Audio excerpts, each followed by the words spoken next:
come here. Right. Thank you. Well, good morning, everyone. And let me start off by greeting you in the language of the being that I know best after humans, which would be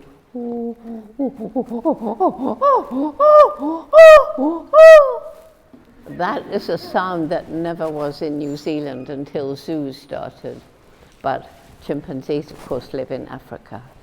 And I think you all know that I spent many, many years, starting in 1960, studying chimpanzees in the Gombe National Park in Tanzania, and getting to learn so much about them and how like us they are, even to the extent of having a kind of primitive war, but also love, compassion, and altruism. And they were the best days of my life, out in the forest, understanding the interconnection of all living things out in the rainforest, and how each little species has a role to play in this wonderful tapestry of life. It was in 1986 that at a big conference, which I helped to put together, it was in America, and we invited the researchers who were studying chimps by then in, I think it was 7 different study sites across Africa. And what we wanted to do at this conference was to find out what behaviors are so innately chimpanzee that they don't vary from place to place, depending on the environment or anything else. But on the other hand, which behaviors were more flexible? And was there something like culture in chimpanzee society? Which I believe there was, and we now know it's true. Young ones learn from the adults and practice until they can perform that behavior. It's very obvious with tool using and tool making behavior. But at that conference, we indeed learned a lot about chimpanzees, but we also had a session on conservation. And it was very shocking to see that right across Africa, wherever chimpanzees were being studied, their numbers were declining and forests were disappearing. And it changed me. That conference changed me from a scientist to an activist. We also incidentally had a session on how chimpanzees were treated in some captive situations, and that equally was a shock to see our closest living relatives in 5-foot by 5-foot cages, sometimes for 30 or 40 years. At any rate, when I come back to Africa now, so I didn't know what to do, but I got some money together and I visited the different study sites in Africa, and I learned a lot about the problems of the chimpanzees, but I also learned a lot about the plight of the people living in and around chimpanzee habitat, and the crippling poverty, the lack of good health and education facilities. And it came to a head when I flew over. Gombe National Park is very small. It's the smallest national park in Tanzania. And when I began, it was part of a forest belt that stretched right across equatorial Africa from the east to the west coast.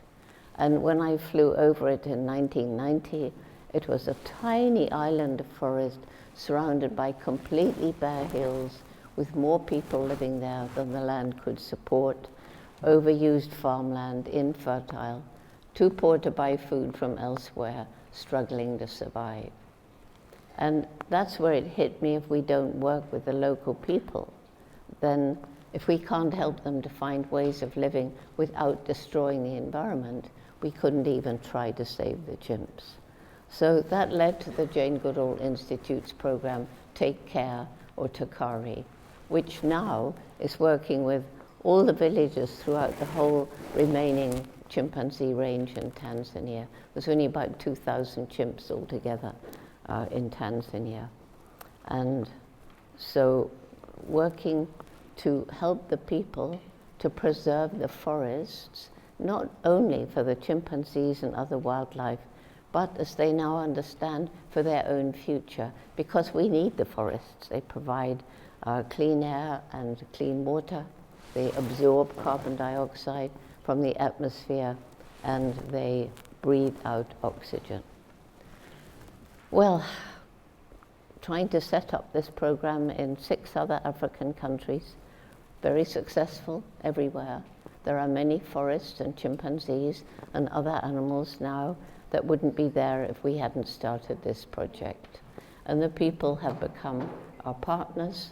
Instead of thinking we're a bunch of arrogant white people walking in and telling them what to do, they understand that they are as important as the chimpanzees, and they need to live together. It was to raise money and awareness that I began traveling around the world. And that's where climate change comes in.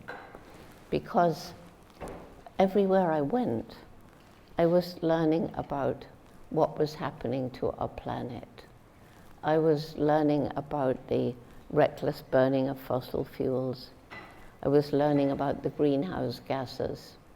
I was learning more and more about the destruction of the great rainforests and other forests across the globe.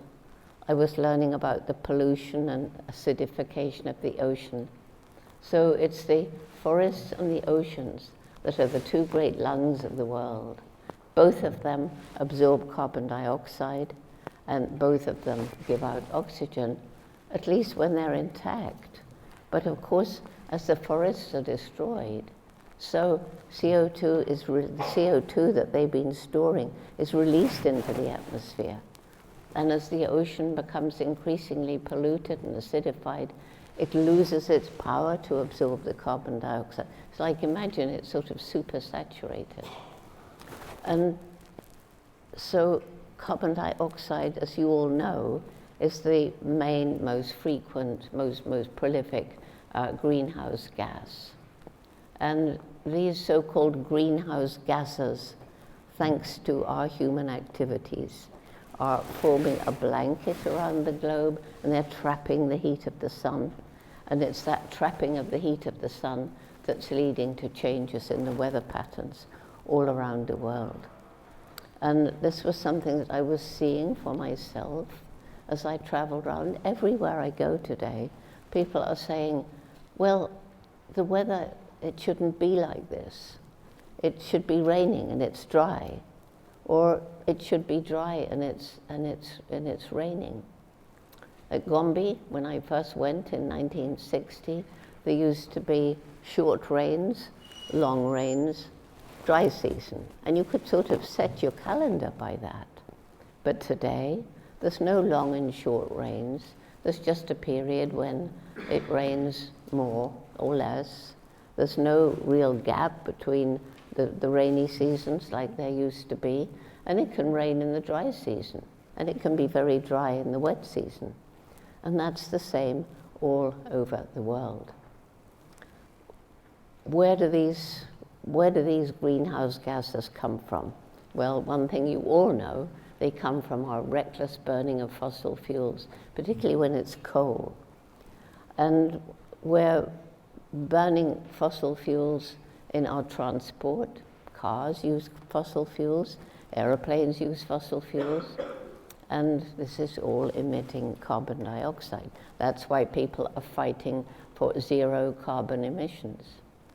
But there's something else too, and that's something which people tend to talk about less, and that's the fact that all around the world, more and more people are eating more and more meat.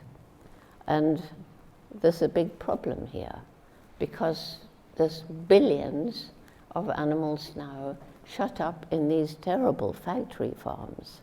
And I've talked to Holocaust survivors who say conditions in those factory farms for the animals are more or less the same as what we suffered in the Holocaust.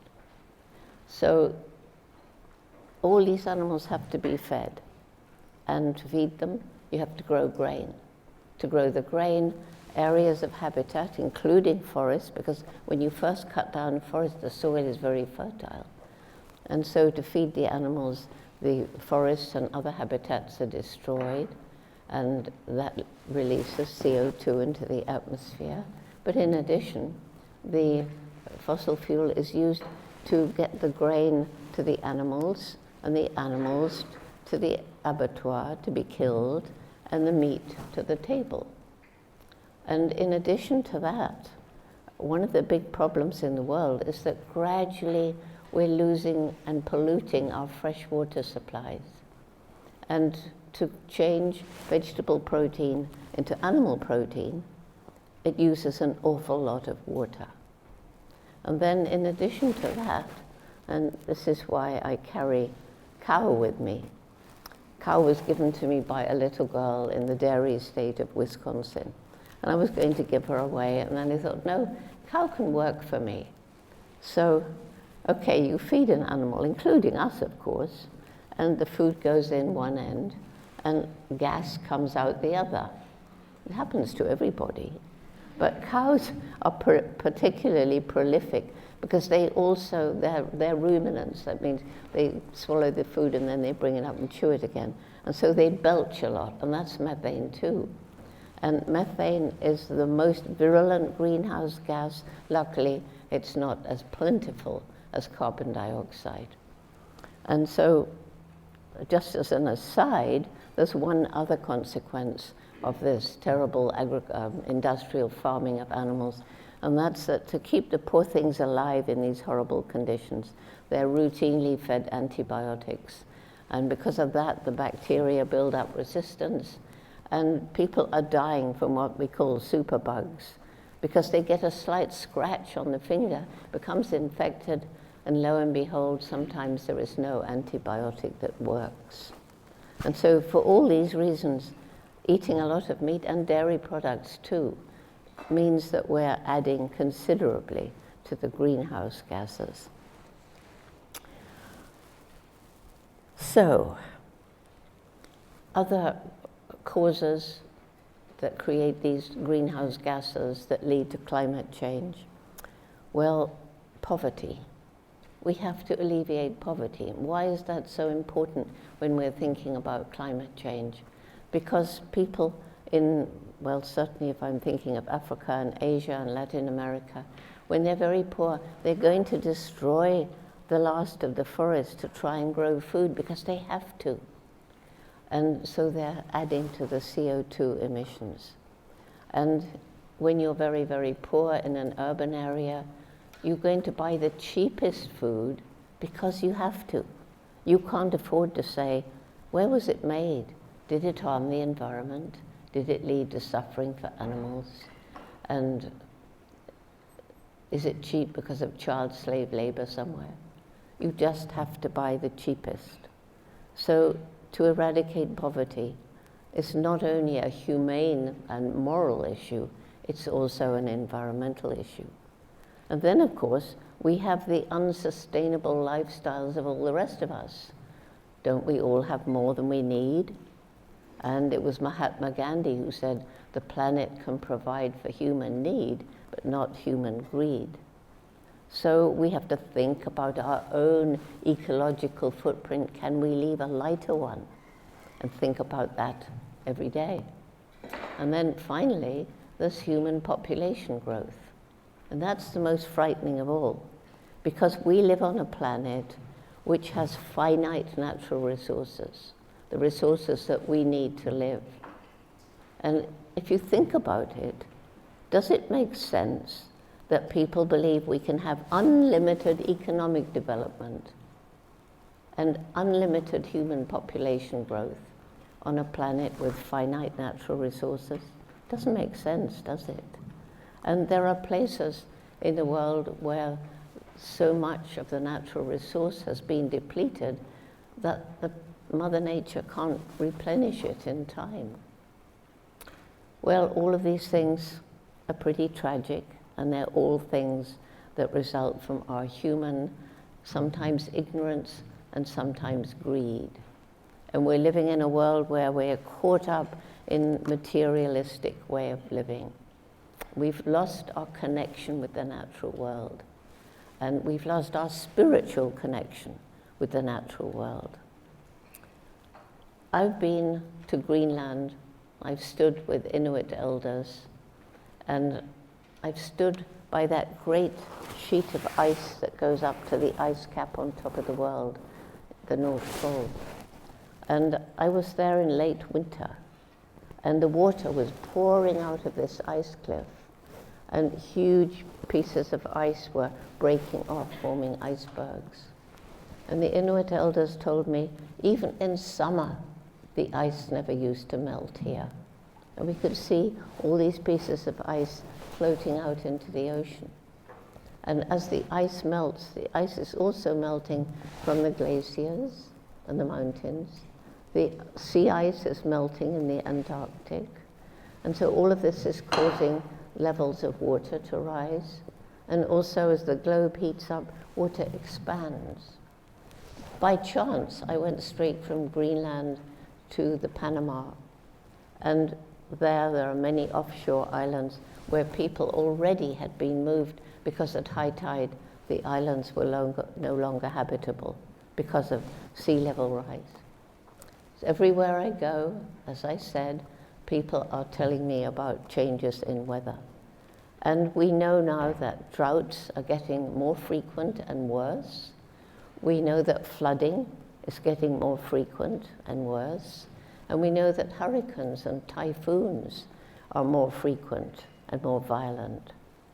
And all of that is caused by us. There are climate change deniers, but even most of them today say, well, we do admit that there's changes in the climate, but we do not admit that we're responsible. Do you think they really believe that? Or are they just saying that because it's politically expedient for them to say it? I leave you to judge. I know what I think. So, let me see, there was one other thing I wanted to talk about. No, that's basically it. So, as I was going around the world learning about these things, and others too, I was meeting so many young people your age and university who didn't seem to have much hope for the future. Those were the ones who were thinking about what was going on. And I found that most of them just were apathetic, didn't seem to care. Some were really depressed, and some were angry, even violent.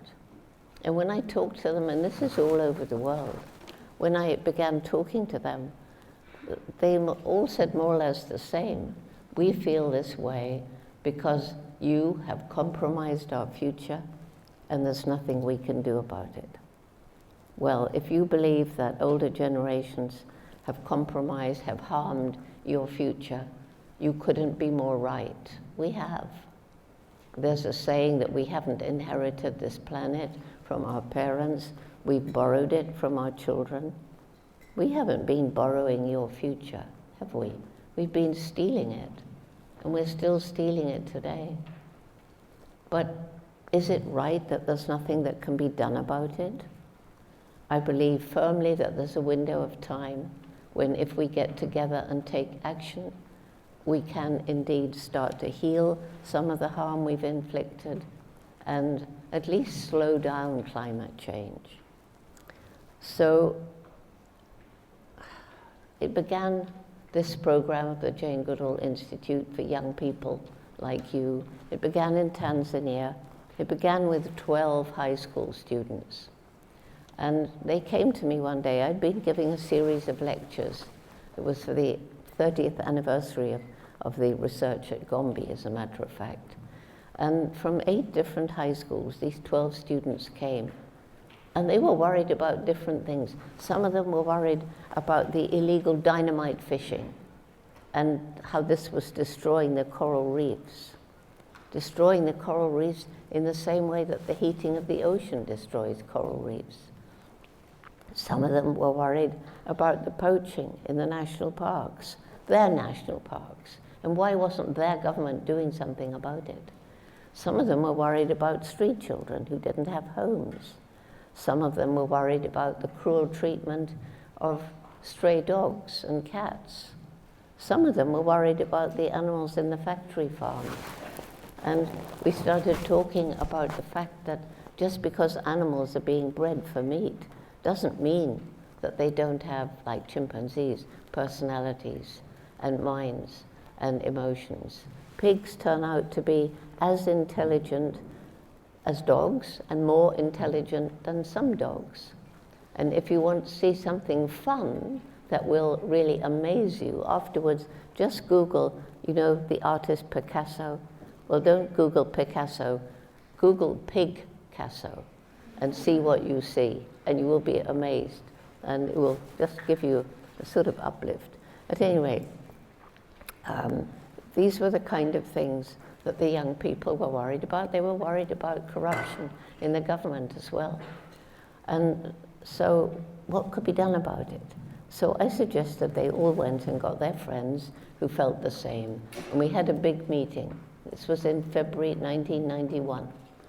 And at that meeting, this program, Roots and Shoots, was born. The main message, every single one of us matters. Every single one of us has a role to play, even if we don't yet know what it is. But most important of all, every single one of us makes a difference every single day. And we decided at that meeting that every group of Roots and Shoots would choose 3 projects between them. 1 to help people, 1 to help animals, and 1 to help the environment. Of course, they could choose more than 3, or they could choose 1 big project that would help animals, people, and the environment. And it didn't mean that every young person in the group had to do all 3. It meant that every young person who was in the program was doing something they felt passionate about. And I think one reason why Roots and Shoots has become so successful is you're not told what to do. You get to choose what to do. And yes, there are ideas, and yes, there are campaigns that you can join so that the Roots and Shoots groups around the world can all stand up and sing with the same voice. And Roots and Shoots now has members from preschool, not too many preschool, but lots of kindergarten. Very strong in high school and university. In fact, very strong everywhere. And we reckon we've got about 150,000 active groups, and then all the people who've been through the program. And they keep the values that they learned in Roots and Shoots. And one of the most important values is respect. Learning to respect people of other cultures, nations, religions. Learning to respect the other animals with whom we share this planet. And that's something very important in New Zealand, because there are these, in quotes, pest species, invasive species. And we put them there. They're not there because they chose to be here. And yes, to protect your amazing native fauna and flora, these invasive species do need to go, but they shouldn't be treated as pests. They should be respected too. And we should try to find the most humane way of removing them so that this will be to the benefit of the natural species. At any rate, that's the sort of premise of Roots and Shoots. Okay, so why is it called Roots and Shoots? You've got some beautiful trees here, and almost all the trees you think of grow from a little seed. And when that little seed begins to grow, small roots appear, and a little shoot appears, and you can pick it up, and it will seem very weak, but there's what I call a magic in that seed. It's a life force, so powerful that those little roots, to reach the water, can work their way through rocks and eventually push them aside. And that little shoot, to reach the sun, can work through cracks in a brick wall and eventually knock it down. So if we see the rocks and the walls as all the problems that we have inflicted on the planet, both environmental and social, Roots and Shoots is about hope. Hundreds and thousands of young people like you can indeed make a difference, can indeed change the world.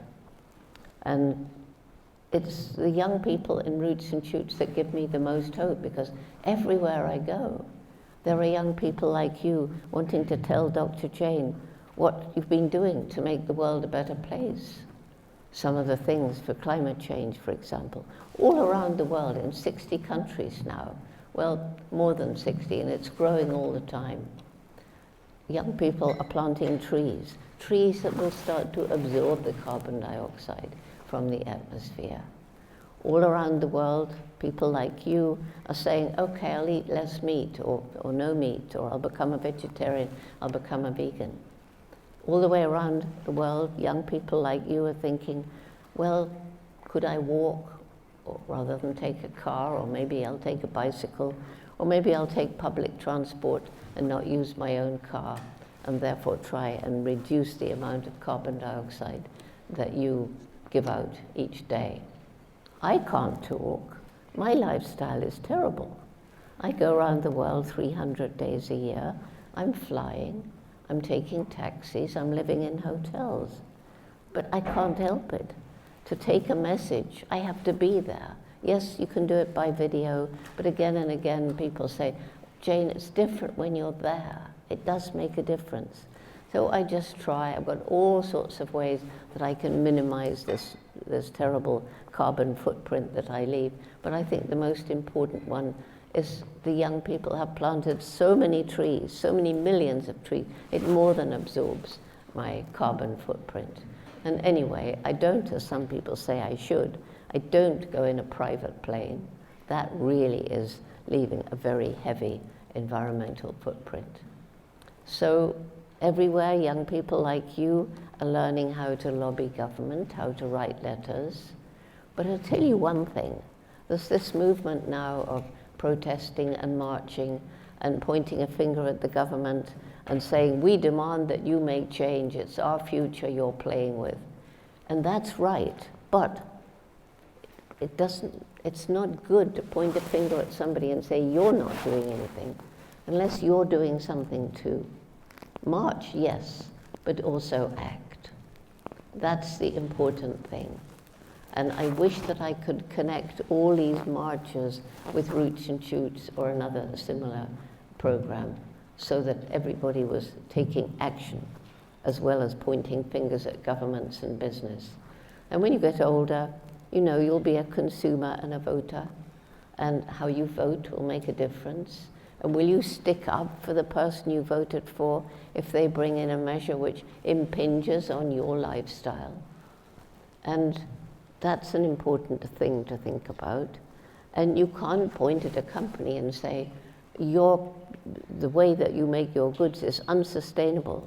You got palm oil from unsustainable palm oil plantations, and you're bad. But you're the consumer, and if you don't buy their goods, they will start making them in different ways, and that's happening already. So, as I said, you young people are my greatest hope for the future. But there's also this amazing brain, the brain that makes us more different from other animals than anything else. And these brains we have are beginning to come up with innovative technology that will enable us to live in greater harmony, like clean, green energy, for example. And there's the resilience of nature. If you fly over Little Gombe National Park, you remember I said in 1990 it was surrounded by completely bare hills. The bare hills have gone. There are trees. And there are buffer zones that the villagers themselves have set up between the chimpanzees and the village, so that the villagers are protected from chimps and chimps from villagers. And so, because the villagers are our partners in conservation and have understood that the forests are important for their future as well as the chimps, there are no more bare hills. And the farming is done in a sustainable way. And there is no industrial farming where you have these monocultures, where you have to use so much pesticide and herbicide and fertilizer, chemical, poison. We're poisoning the land. And these chemicals from households and in industry are washed down into the rivers, go out into the sea and add to the acidification. There's a beautiful, I think it's almost full moon, it will be soon. Next time you see it, look at it. And don't take for granted the fact that people walked on the moon. Just look at it and get that feeling of awe and amazement that I get every time I look at the moon. We sent people to walk on the moon. It's amazing what our brains can do. We need to get together and tackle these problems of climate change. And my next reason for hope, social media, youth right, we can reach out to young people like you all over the world so that if we have a demonstration about climate change or something like that, all the voices can sing with the same song. And this can give a lot of reassurance to people who have perhaps felt isolated, that they were different from their friends. Now they can see there's thousands, millions of people who feel just like me. And then finally, there's the indomitable human spirit. People tackling what seems impossible, and they won't give up. And that's why I carry Mr. H. He was given to me 29 years ago for my birthday. And he's now been with me to 65 countries, and he's probably been touched by 5 million people. So why do I carry Mr. H with me? Well, he was given to me by a man called Gary Horn. He went blind when he was 21 in a helicopter accident. He decided for some peculiar reason he wanted to become a magician. Everybody laughed at him. Gary, you'll never be a magician if you're blind. Well, he sets out his props beforehand, and the children don't know he's blind. And at the end, he'll tell them, and he'll say, things might go wrong in your life. You never know. But if they do, don't give up. There's always a way forward. And he does scuba diving and cross-country skiing and skydiving. I mean, I think jumping out of an airplane is ridiculous anyway. But to jump out when you're completely blind, well, anyway, he does it.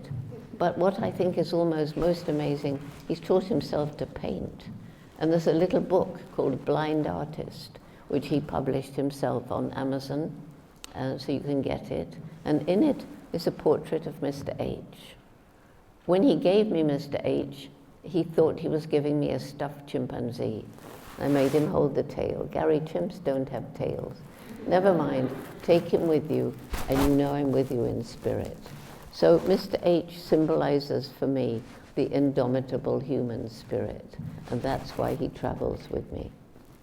So that's basically the message I have for you. The most important message being, remember that every day you live, you make some difference on this planet, and you get to choose what sort of difference you're going to make every single day. I want to end up though, wait a minute, I want to end, do we have time for a few questions? A couple of questions, yes? Yes, okay, all right, couple of questions and then one other thing. We've got a form together with the questions that people sent in. Amy, can you grab that? Yeah, so the questions that were open on the form, was anyone here the ones who submitted any questions online? If not, we're going to open the floor to questions. Would someone like to start off for us? Yep. Okay. I'm Joel. Thank you firstly so much for coming and giving a speech to everyone. I think the message is so beautiful and important. I was just wondering, as you've travelled the world over the many years that you have been, have you become more or less optimistic about our future as a species to do with climate change? Well, when I began, there was no need to be concerned about climate change or anything else. There was, it wasn't, we weren't having this terrible species loss that we hear about from the United Nations. So sometimes when you read the news, it's really, really depressing. And I think an awful lot of people who understand what's going on, they, you hear think globally, act locally. But if you think globally, you become depressed. And so I like to think of the world as like a giant jigsaw of black pieces where we have harmed the planet, green where it's still beautiful and unharmed, but black everywhere else. And the black is growing, no question. But if you start thinking locally, what can I do locally? I can clean this stream, I can collect litter from the beach, I can plant trees. And so as you work on your one little piece of the jigsaw puzzle, it goes green. And gradually all around the world, Roots and Shoots and other youth groups, and adults too, are creating green patches. And that's when you dare to think globally. So yeah, there's days when I feel depressed, but then, you know, I travel around and become optimistic again, because there is this window of time. And I'm not the only person saying there's a window of time. So if we don't have hope, what's the point? We give up, right? If you have no hope for the future. But you know one thing you can do, you can change your parents and your grandparents. It happens all the time. And sometimes parents happen to be in government. Sometimes parents happen to be high up in a big corporation. So young people can make a difference there too.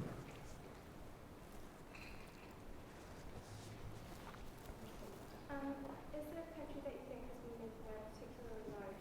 I can't hear.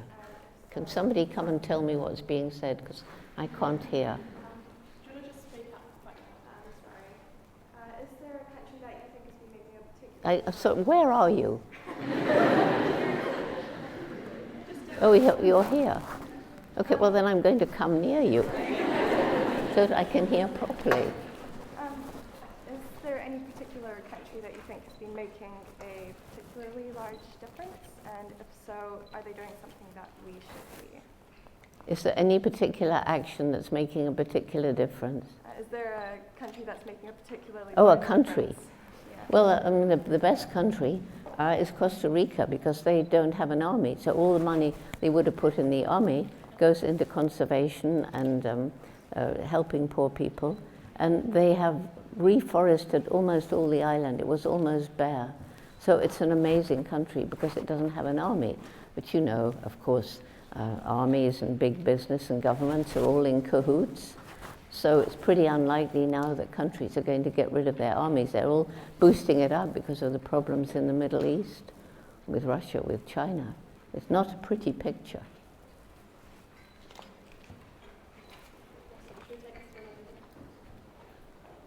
Hi. I just want to say thank you so much. I never thought, like when I first learned about you, I was about 7. I never thought that one day I'd finally get to see you with my own eyes. So thank you. But just a question out of curiosity. What did she say? I said, what did she say? Yeah. Would Oh, that's better if you stand. Just want to say really thank you. I never thought that one day I'd see you with my own eyes. Just amazing to finally be here. Just out of personal curiosity, what's the most extreme action you've taken in the name of like the well-being of our planet? Like, what do you think was the most extreme or like risk-taking kind of action you've ever done in the name of like the environment? What is the most extreme action that anybody's taken? That I can take? Well, I think that I have taken. I wish somebody'd come and stand beside me and tell me, you know, when you get to 85, something goes. And I don't hear as well as I did. And the New Zealand accent, and you speak so fast. It's all blah, blah, blah, blah, blah. so we'll use this so people can. That speak might up. be better. I'll just take it up. Yeah, to you. so what's the most extreme action I've taken? The extreme action that I've taken is to basically give up any private life that I have. I'm 300 days a year on the road. I've given up Gombe, and I'm spending my time going around and giving a message, telling people that every day they make a difference. That's the most extreme action I've taken.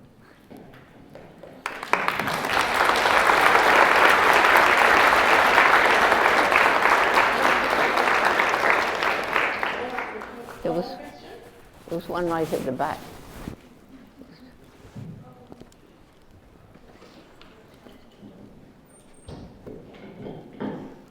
Speak nice and clearly.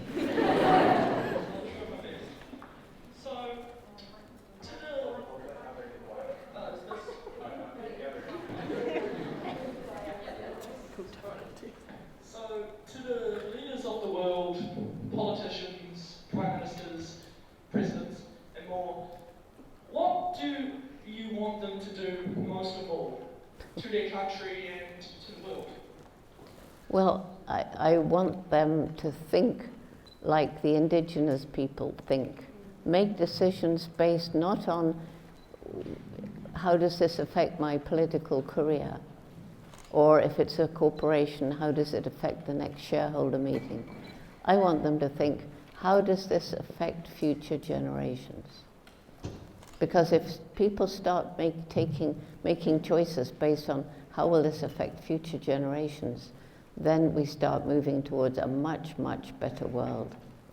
Because right now we're using up the planet's natural resources, and it's to make money. Money's become a god. So we move away from nature, and money becomes our god.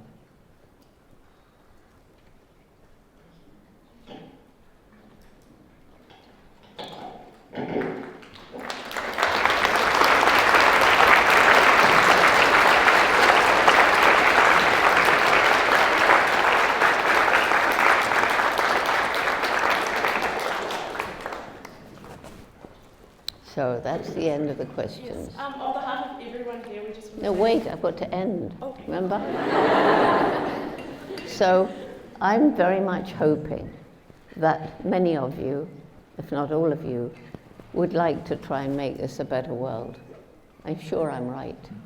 So this February, when I was in Tanzania, and we were celebrating the anniversary of the creation of Roots and Shoots, I was with a group of about 400 high school students like you and university students.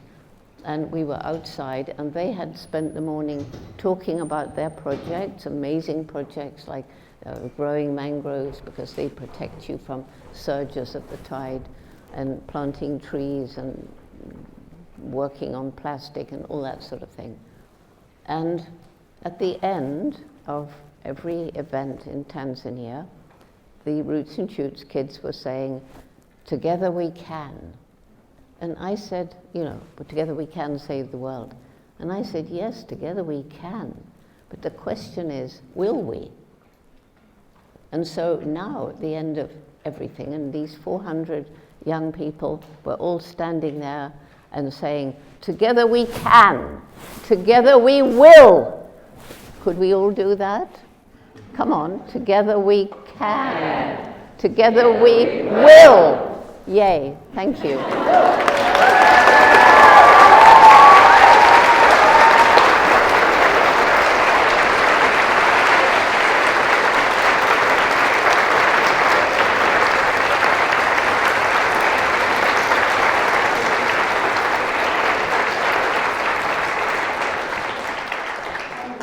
Jane, on behalf of everyone here, we just want to say thank you so much for speaking to us today. And I believe that the word will resonate with us for the rest of our lives. Thank you. Thank you.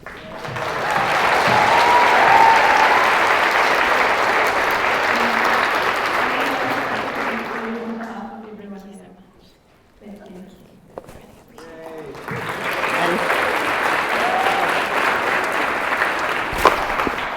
And can I just say that, if you need to know more about Roots and Shoots, there is Jane Goodall Institute here in New Zealand, and I think that they will be able to contact them. And Melanie is standing over in the background, and I'm not sure if Neil is here as well, but way at the back. Well, why are you hiding up there?